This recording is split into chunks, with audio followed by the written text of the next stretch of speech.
Anyone in Drama Club can type in with questions, and of course, theater arts people have questions to ask. But Jamie, I want to start off. Well, first of all, thank you for coming and talking to us. It's my pleasure. Thank you for asking. Let Thank me you for having me. tell you that these are high school students. The Drama Club students, we were literally working on our spring show when we had to leave when they closed the school. I'm so sorry. Yeah, we're really upset about that. Also, it was written by two of the three writers of the show are here. Great. Ryan and Cielo. This evening, the spring show was going to be 3 1-acts written by the Drama Club. You know enough about me to know that I prefer new work, written work. I first met Jamie at New Tuners. Way back at Babylon Sisters, I think. That's right. Oh my God, yes. Which was an original show, and Jamie at that point I knew her as an actor, although you must have also been a writer even at that point. Not because. Oh no, that's true. I had sort of just started writing. Right around that time was when the first play I wrote on a bet that I was working as a receptionist in a law firm, and the head of the mailroom bet me that I couldn't write a play based on a word we randomly picked out of the dictionary, and that became my first play. What was the word? Mandrake, which is an awesome word to pull out of the dictionary randomly if you're writing a play. Yes. So other students will ask questions. I'll start off. How did you get started in theater? What was the first thing that pulled you into theater? I started as a dancer way back when I was a kid, and fell madly in love with dance and performing, and I was just that kid that always had to be in front of somebody, and loved being on stage. And as I was dancing more, people said, you know what, you might take an acting class just to help fill out your performance. And I got into an acting class, and I fell in love with that too. And so I started to combine everything and kind of got into musicals and did a bunch of that stuff. So that's how it started, and that's where I went to school at Northwestern and stayed in Chicago and loved working as an actor in Chicago, and eventually turned into a playwright there. And then everything from there led to this. Now, are you still acting as well? No, I like to refer to myself as a dormant actress, that someday I may erupt again, but not right now. Okay. You were associated with American Blues Theater. Are you associated as an actor or as a writer? Or maybe both? I was an associate. I'm an associate there. I think I came in as a writer. And they were lovely because I won the Blue Ink Award with one of my plays, and they developed my play Other Than Honorable, and that was amazing. I was there with them for a couple of days, and that was right before it wound up getting its world premiere. Wow. So I want to open this up to the students. Which students you have questions to ask? I was wondering how you got into first writing. Yeah, no, I always wrote. I wrote short stories when I was growing up. I was a literary editor of the yearbook magazine in high school. I did a bunch of that. I wrote a lot of diaries, a lot of journaling, a lot of poetry, a lot of short bad poetry. And I really never took myself seriously as a writer until that guy bet me that I couldn't write a play. And I got really fortunate that the first play that I wrote, this play that I'm talking about, was picked up by the Playwright Center, which I don't think exists in Chicago anymore. And Ed Sobel was the literary manager there. And Ed was, he went on to become the director of new play development at Steppenwolf and helped me bring my work there. But he taught me, and I credit him with this all the time, with how to rewrite. He taught me how to rewrite and how to look at something objectively and look at your work from a distance and be able to ask all the right questions. And I feel like that was my birth as a real writer, was when I learned how to take something that I had written a first draft of, and I was like, it's perfect, of course, don't change a word. And he would just ask me these targeted questions, and I'd go back in, and then I'd go back in again. And we spent about a year doing that, and then he directed that first play. And so that's really my journey as an actress, but as a writer. And I just found that it took over as the thing that fulfilled me as an artist more than acting. And that's why I eventually stopped acting. And it dawns on me that my theater arts students know this, but my drama club people may not know this, but you are not only a working writer in LA writing for television shows, but you're a producer on some of the shows. And Yeah, well, that's how it works in LA. In Hollywood, when you are a writer on a TV show, particularly as you sort of climb up the food chain, you become a producer. And because the writers in TV, and this is why so many people go into writing for TV, are really in charge of the tone and the content of everything, the showrunners are responsible for the way that the show comes across. The directors in television are jobbers. So they come in for a week or two and they do something and then they leave, but that the writers are the ones responsible for the show that you see. And so writers produce their own episodes. They stay on set. They're in the, pre-production meetings with costumes and props and all of the other things that go along with it, but they're also on set and they get to sit behind the director and DP, the cinematographer, and help shape the tone of the episode along the lines with what the showrunner wants. So you're sort of the ambassador for the showrunner and the tone of the show. So that's where you wind up having producing credits. Can you explain what a showrunner is? Because even yes, of course. I know. I'm sorry. I say these things and I think everybody knows them, but of course they don't. So a showrunner is usually the creator of a show. So Matthew Weiner created Mad Men. And so that means that he wrote the pilot that AMC picked up and produced. And then he is the person sitting with all of the writers in the writer's room, going through what they're going to do for plot and going through what they're going to do for the story and laying out the seasons. But then also he is working almost like the managing director of the show. He's doing budgets and he's in charge of hiring and he's in charge of locations, and like all of the department heads report to him. So what somebody once described showrunning to me as is 3 full-time jobs plus problems. And I thought that's inaccurate. That's the best description I've heard. I have a question. Wow. So, since you are a writer, have you ever stuck on idea where you cannot you cannot just write, I've been really lucky that, so 2 things with that. One is that, yes, you definitely come up against scenes and scripts where you're like, oh, I don't even know where to begin with this. And there are also the thing with Hollywood writing is you're on deadline. So most episodic scripts that you see, most of the TV series weekly episodes that you see, you get 2 weeks to write and that's it. So it's 60 minutes and you got 2 weeks to write it. And that's from soup to nuts, right? So that's when they send it off to production and they're going to take that and run with it.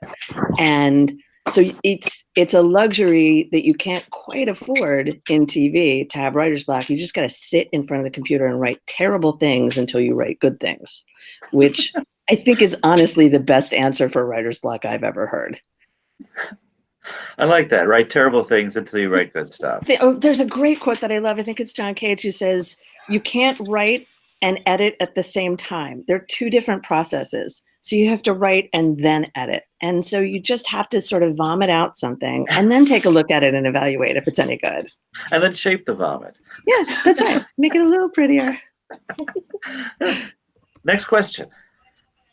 I actually have a question. So what was like your most memorable experience as a writer?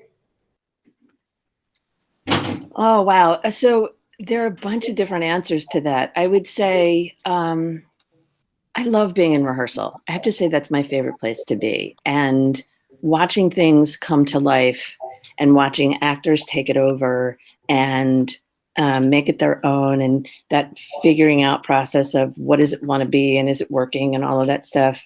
I love that process even more than seeing it in production. But I will say at the Hollywood equivalent of that is being in a writer's room. And a writer's room is basically, it can be anywhere from 4 to 10 writers and staffs that I've been on. And it's like dramaturgy, right? You're all sitting around one room trying to tell one story well, and everybody has a different part to tell as part of it. And it's the most collaborative and the most fun and the hardest thing that you do, but it's the closest thing to theater that I've ever gotten. So I would say being in rehearsal and being in the writer's room are really my favorite times of being a writer. So our writer's rooms like, I don't know if these kids are going to remember. Maybe you don't remember. Remember the Dick Van Dyke Show? Sure. Is that what a writer room is? It is a little, yeah. It is. It's just a bunch of writers and a lot of snacks. And you have a big whiteboard usually, like a big, board that you put stuff up on, and you just break stuff down. I've worked on procedurals, which are like the law and the cop and the medical shows. Like those kinds of shows are called procedurals, because there's a procedure, a story that they have to follow, like a case they have to solve in the middle of it. And then there are the more character-driven dramas, which are, sort of the stuff you'll see on Amazon or streaming or basic cable, that if you're working on a procedural, you got a big whiteboard in the room and you're trying to figure out the case, like what's the crime and who solves it and what's the turn and what happens at the commercial break and, what's the twist and like all of that stuff. So you're writing all that stuff and doing logical things. So like Criminal Minds is the crime. Exactly. And then how do they find this person? Right. How do they solve it? And right. What are the obstacles and what gets in their way and who gets shot and all that stuff. And on the character-driven dramas, what you're trying to do is figure out, and you're doing this on the procedural too, but it's different. You're trying to figure out, where does this character start and where does this character finish this episode along the season arc that you're planning for them. So they're pregnant at the beginning of the episode and there's this big decision thing that they have to go through, or it's just their marriage is falling apart, or whatever those things that drive those characters. And so you're just talking through characters and where you want to push them and what's unique that we haven't seen on TV before. So it's fun. And then, there's snacks and jokes and and some writers waste a lot of time on YouTube going like, oh, did you see this thing? And so try and be productive. But yeah. My question is, for example, has there been a moment where you've written something and then you wind up losing inspiration, but then you still can, how do I describe it? You lose inspiration for it and you just like leave it in one of your drafts and then you enter back into it. If you have, then what got you back into it? What sparked that inspiration back up again? That actually just happened to me. It's a great question. So I have a play that I wrote many years ago. It's the only play of mine that hasn't been produced, but it's ironically wound up getting me a lot of jobs in TV because it's a very good character-based, dialogue-driven sample. And all along, my manager has said to me, I think it's a screenplay. I think that's why it hasn't been done as a play. I think it's a screenplay, and I would love for you to write it as a screenplay. And I think I've tried it. I probably went at it 4 different times, and I would get about 30 pages in, and I'm like, nope, this isn't it. And I put it back in the drawer. And I did that multiple times. And then I had this gap of space between jobs recently, like in January. And I was like, well, I don't know, maybe I'll try this again.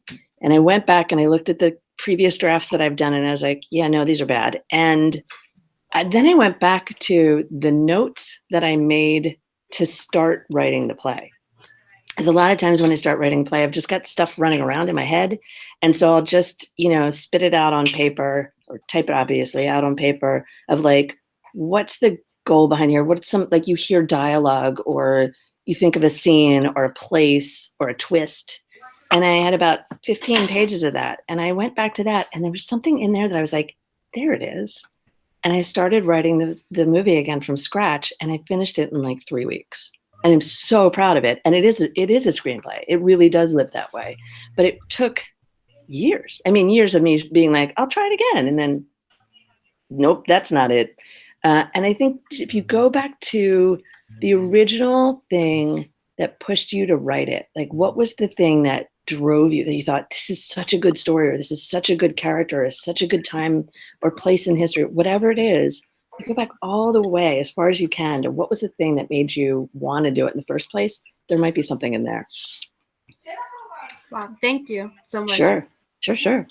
So, Jamie, I'm curious because I'm thinking over, just running through my head, the plays of yours I have seen, and you have a wide range of plays. I mean, one play I remember was about a guy who was stuck in a crevice. Waving goodbye. Yeah. Which is beautiful. And then you Thank did one about Theodora, the Empress, way back. Yep. Are you the kind of person who's always, I mean, your house looks really neat right here, but are you someone who's always looking, are you always picking up books, always curious, always trying to learn new stuff? I am. I never really want to repeat myself. I think that's what drives me, is that I would do something and I was like, okay, I kind of licked it for myself, not in the world, but just I sort of licked that for myself. Like, what's the next challenge? And some people look at my IMDb page, which is all the things that I've done for TV, and you go, wait, she wrote on this, crime procedural for Dick Wolf and writes Christmas movies for Hallmark and these quiet little driven, character-driven things for AMC. Like, I don't get it. And it doesn't really make sense when you look at it, except I think the common denominator for me, at least one of the reasons I get hired here a lot, is because I'm the character and dialogue girl. And I got that from theater. And so when I'm doing a police procedural and you've got like this much room to fit in any kind of character development, they want the person who can do it fast and who can do it well.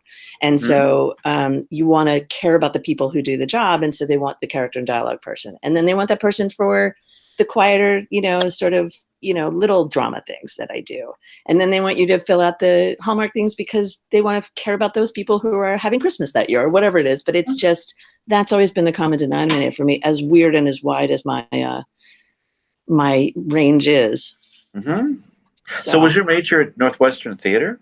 It was. I have an acting degree from Northwestern, which at Northwestern is a Bachelor of Science. So I'm always fond of saying I have a BS in theater. It's a very heavily liberal arts kind of school, which means it forces you to have a wide.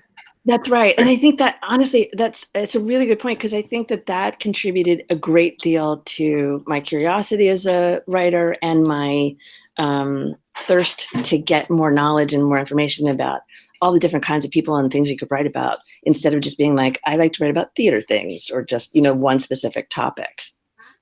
Are you familiar with Kurt Vonnegut's like Shape of Stories type? I saw you nod, so you definitely know. I know Kurt Vonnegut for sure. The Shape of Stories thing. Tell me what you're talking about. There's like different shapes of stories. There's like the old test. There's like a man in a hole where it goes. Wait, I had to turn on my camera so that you can see. So it goes down and then it goes up. There's the creation story, which is stairs of going up, and then there's the Old Testament where it just goes straight down. There's the Sopranos, which is what is up. And does usually your stories kind of like follow those like shapes of stories that he found? It's interesting. It's different for film and TV than it is for playwriting. So film and TV have a lot of structural rules, and especially if you're working on anything that has commercial breaks, right? They have act breaks. So you have to write 10 minutes worth of time, and then you have to build it to a place where you go to commercial in a way that you make everybody want to come back after commercial and watch it again. So they can have very artificial builds of like, come to commercial, solve the crime. What is a little bit easier, and that's actually easier because it's a very specific format you have to follow. But the lovely thing about writing for Amazon, which I've done twice in a row now, is they're like writing one-act plays, because they don't have to be 42 minutes and 30 seconds, which is what anything with commercials that's an hour long has to be, is 42 minutes and 30 seconds. No, without any, it always has to be the same. But an Amazon show or a Netflix show can be 54 minutes or 48 minutes or 42 minutes.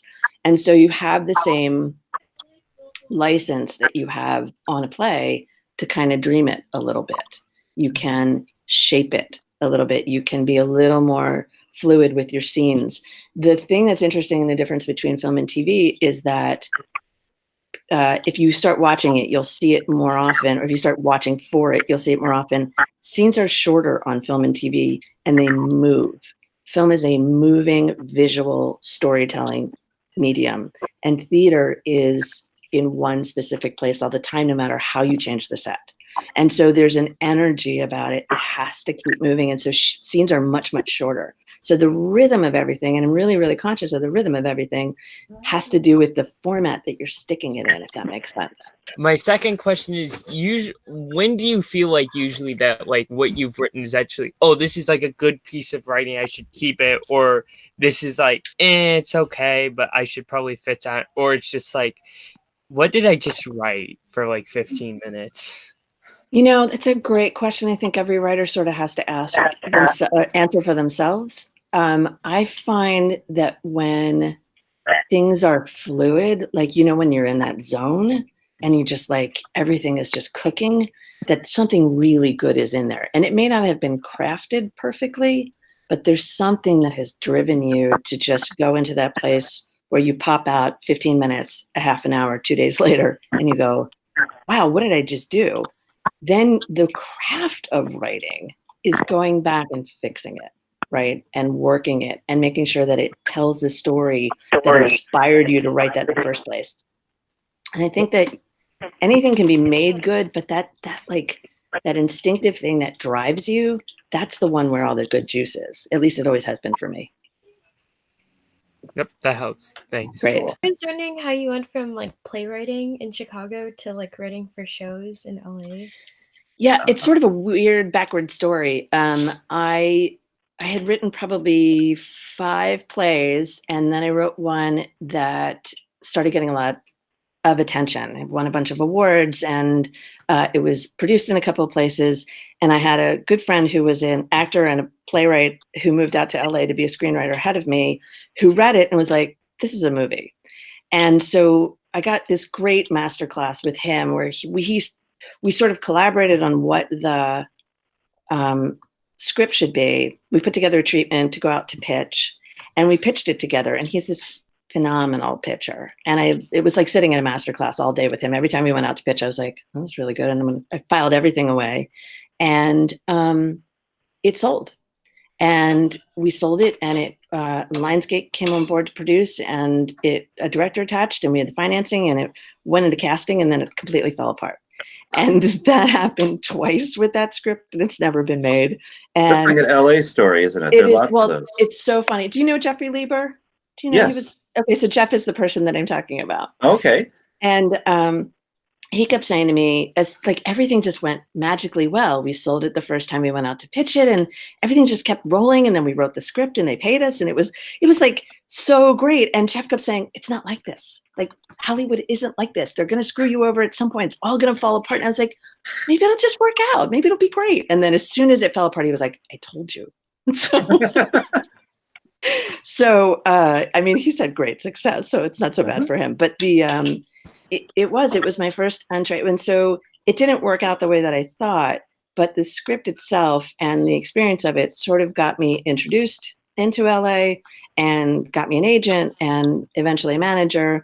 And so I was still living in Chicago at the time. I started making trips out to LA and then New York to do what they call general meetings, which is when they set you up with a producer who has read something of yours that they like, and they're willing to take a meeting with you just to talk about projects that you might work on together. And I started doing that. I would fly out to LA or fly to New York and be there for about a week and take a bunch of meetings, as many as they could set up. And one of them eventually two of them actually turned into real projects, one of which I was always kind of moving to LA. That was the one that helped me really come out to LA and start my career here. And that it just sort of snowballed after that. I have a question. So since I am a really bad writer, so I just asked, like, do you have any like tip for writing? Yeah, I think the best way to learn is to read as many scripts as you can and see as much as you can. And the real thing that I found, especially for younger writers, is if there's a particular TV show that you like or a movie that you loved, you can almost always find the script online now, which is not the way it was when I was coming up. But it's such an education to find the thing that you loved and then read it on the page. And you start to realize what good writing is because you see it on the page and then you see how it's translated. But you also see what's filmmaking and what's writing. So you get to see, like, how did you get emotionally moved by a scene? Oh, that's because of the way the camera was moving and the way that the music came up. Or you're looking at, oh, that was the dialogue. That was strictly about the character, or it was strictly about the plot motion. And I think being able to break it down that way, starting to understand what's the writer's job in all of that, and how that makes you feel. And so you can look at the different ways that it works on screen and on paper. It's a great education.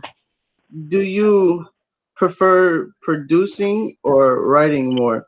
Or do you like both? I like both, but I like writing more. Producing is it can be it's less artistic, if that's a way to think about it. It's much more about the nuts and bolts of getting stuff done and putting out fires all the time. And there are people who are great at it, and I'm pretty good at it. I just don't love it as much as I love being in a writer's room and being off of my computer and writing. It's more like being an administrator, right? Or being a manager.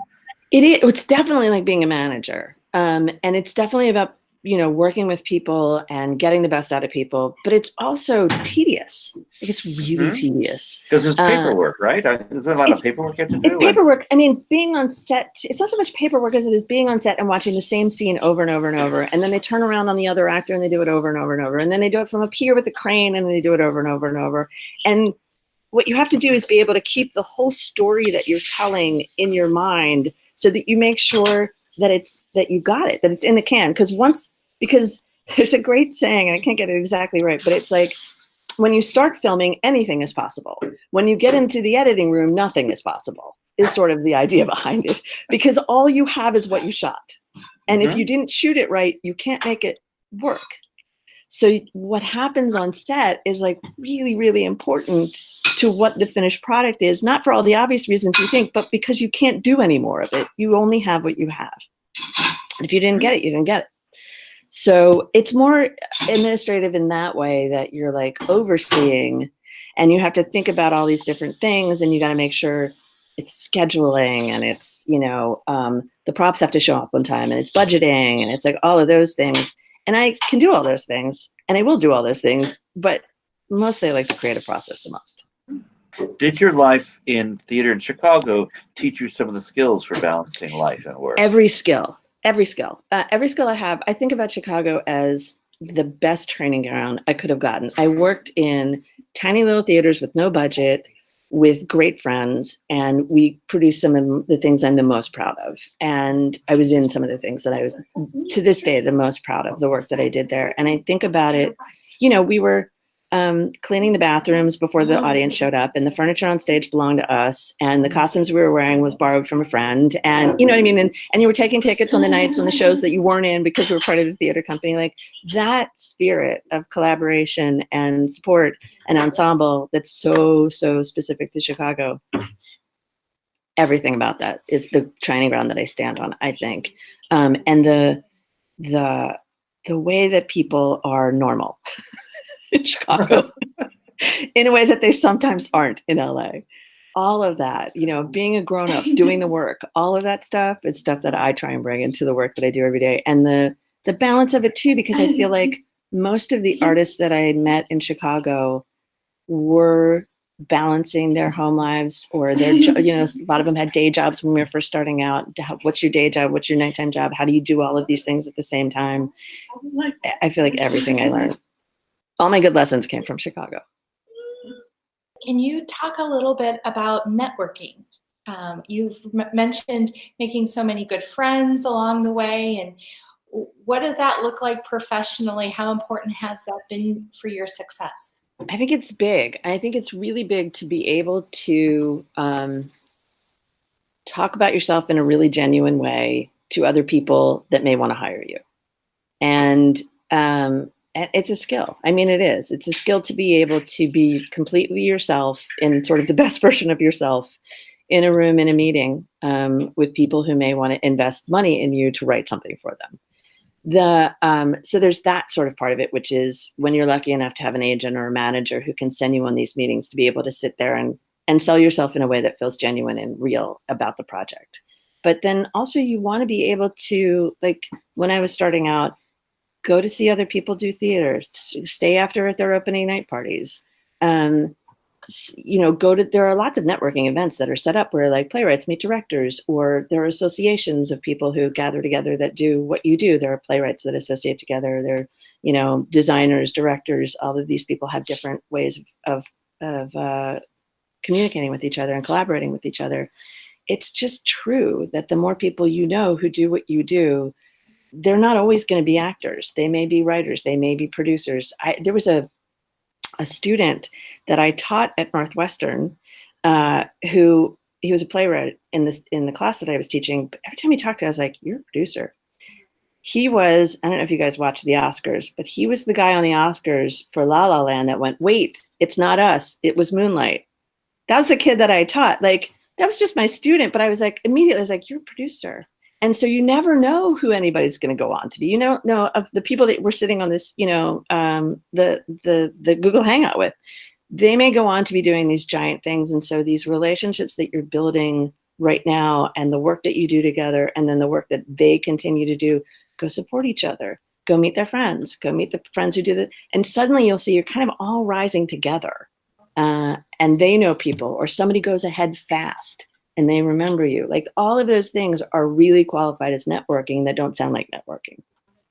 Yeah, and that can be, because sometimes it can almost feel competitive, right? Right. Even though arts is very collaborative, right? You want to get your idea out there, but you can't burn that bridge.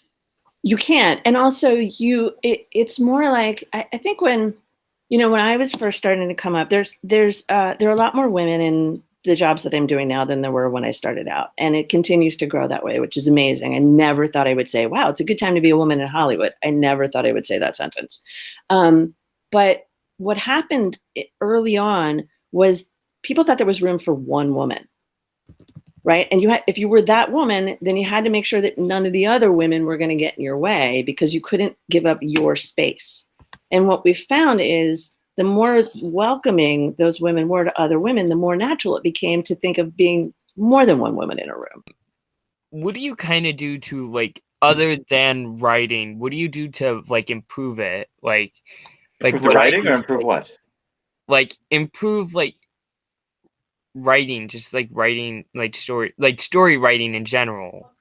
So something that I was told a long time ago, actually it was the reason that I chose Northwestern. I had been admitted other places, one of which was like this really lovely conservatory place where all you were going to do was study acting. And Northwestern's theory is the more that you know about the world, the more you can bring to the artistry that you do, right? So they require that you take biology classes and art appreciation and, history classes. And the very best class that I took there was one that integrated politics, art history, and literature together, because suddenly you understand how everything impacts everything else. And I started to think about the world much more three-dimensionally. And so I would encourage you to read history and study things that you don't think necessarily matter. And I think that's, like I have a play about a mountain climber, and I have a play about an astrophysicist, and I have a play about a sculptor, and I have these plays that have nothing to do with anything that I know personally, but I got really interested in the job. Or, I read about this museum, and the head of this museum, and I got really fascinated by that. And so the more that you do know about the world, the more you are plugged in, the more you read things that don't have to do with film or TV or theater, the more you bring to the film and the TV and the theater that you create. It's just that simple, I think. What advice do you have for young, inspiring writers? I'm going to tell you the cliche, which is right. You just have to. You just do it, and then you do it again, and then you do it some more. And it's the only way you learn what kind of writer you are, is to just keep writing. And if you can be brave about it, and you have people that you trust, give it to them and ask them for their honest opinions, and then take their honest opinions. But only, and I really mean this, only give it to people that you trust and that you respect. Because if you give it to someone who you think, well, they're famous, they're not going to help you. You want, especially at this part when you're learning how to be the artist that you want to be, do the work, trust, give it to people that you trust and respect, and then see what you can do with their opinion of it. And then write some more. That's it. Now you told us what you think it's what's your, in your opinion, the best show you've been a part of. But what do you think it's your least favorite? Thank you very much. Thank you for taking the time for my class. My pleasure. Good luck. Could you take off your microphones and give her applause for this? Thank you. So thanks, you guys. Good luck with all of it. Yeah, thank you. Keep safe, keep healthy. And I will talk to you on Facebook. Thank you very much. Great. Okay. Thank you. Thanks for having me, guys. Bye. Bye. Bye. Bye.